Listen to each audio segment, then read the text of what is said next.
In this video, I'll show you how to verify your OKX account in the latest version of the app so you can unlock full limits and features.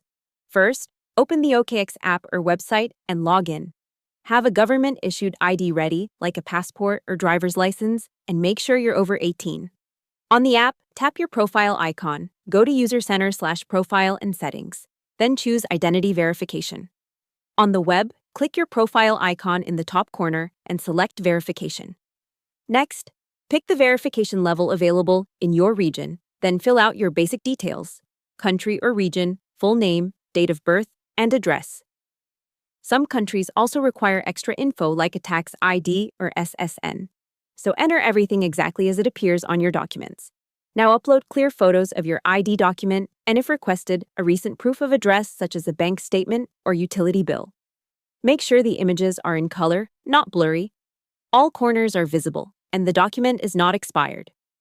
Then follow the prompt to complete a selfie or face scan. Finally, submit your application.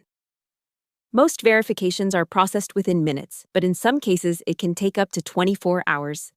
You'll get a notification once your account is verified. Hope the tutorial was helpful. Subscribe to my channel and see you in the next video.